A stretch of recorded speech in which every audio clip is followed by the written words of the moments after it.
ಮೊದಲು ಯೂಟ್ಯೂಬ್ಗೆ ಹೋಗಬೇಕು. ಅಲ್ಲಿ ನಿಮ್ಮ ಲೋಗೋ ಇದೆಯಲ್ಲ, ಅದಕ್ಕಿಂತ ಈಚೆ ಶಾರ್ಟ್ಸ್ ಅಂತ ಇದೆ, ಯಾವುದಾದ್ರೂ ಒಂದು ಶಾರ್ಟ್ಸ್, ಫೇಮಸ್ ಶಾರ್ಟ್ಸ್ ನೀವು ತಗೊಳ್ಬಹುದು. ಹೆಚ್ಚು ವ್ಯೂಸ್ ಇದ್ದದನ್ನು ತಗೊಳ್ಳಿ. ಹಾಗೆ ಅಲ್ಲಿ ಕೆಳಗಡೆ ಅದಕ್ಕೆ ರೀಮಿಕ್ಸ್ ಅಂತ ಇದೆ ನೋಡಿ, ನಮ್ಮ ಲೋಗೋಗಿಂತ ಮೇಲ್ಗಡೆ ಅದು ರೀಮಿಕ್ಸ್ ಅಂತ ಬರೆದಿರುತ್ತೆ. ಅದನ್ನು ಪ್ರೆಸ್ ಮಾಡಿದರೆ ನಮಗೆ ಗ್ರೀನ್ ಸ್ಕ್ರೀನ್, ಅಂದರೆ ಲಾಸ್ಟಿಂದ ಮೇಲ್ಗಡೆದು ಗ್ರೀನ್ ಸ್ಕ್ರೀನ್ ನೋಡಿ, ಅದನ್ನು ಪ್ರೆಸ್ ಮಾಡಬೇಕು ಪುನಃ. ಅದನ್ನು ಪ್ರೆಸ್ ಮಾಡಿದಾಗ ಇಲ್ಲಿ ಬರುತ್ತೆ, ನಮಗೆ ಎಷ್ಟು ಟೈಮಿಂಗ್ಸ್ ಬೇಕಾದರೆ ಸೆಟ್ ಮಾಡ್ಬೋದು. ಅದು ಚಿಕ್ಕದಾದ್ರಿಂದ ಡನ್ ಅಂತ ಹಾಕಿದ್ದೀನಿ, ಅಷ್ಟೇ ಇರಲಿ ಅಂತ.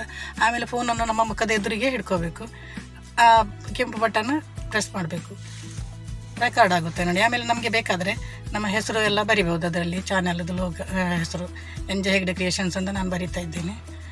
ನೆಕ್ಸ್ಟು ಕೆಳಗೆ ನೆಕ್ಸ್ಟ್ ಅಂತ ಬರೆದಿರುತ್ತಲ್ಲ, ನೆಕ್ಸ್ಟಿಗೆ ಪ್ರೆಸ್ ಮಾಡಿದ ತಕ್ಷಣ ಅದು ಡೈರೆಕ್ಟಾಗಿ ಯೂಟ್ಯೂಬ್ಗೆ ಹೋಗುತ್ತೆ, ಅದು ಗ್ಯಾಲರಿಗೆ ಹೋಗೋದಿಲ್ಲ, ಡೈರೆಕ್ಟಾಗಿ ಆಗಿಂದಾಗೆ ಅದು ಆಗುತ್ತೆ. ಅವು ಅಲ್ಲಿ ನಮ್ಮ ಹೆಸರು ಏನಾದರೂ ಬರೆದು ಕೆಳಗಡೆ ಅಪ್ಲೋಡ್ ಶಾರ್ಟ್ ಅಂತ ಮಾಡಿದರೆ ಡೈರೆಕ್ಟಾಗಿ ಯೂಟ್ಯೂಬ್ಗೆ ಹೋಗುತ್ತೆ. ಹಾಗೆ ನಿಮಗೆ ಚೇಂಜ್ ಮಾಡುವುದಿದ್ದರೆ YT ಸ್ಟುಡಿಯೋಗೆ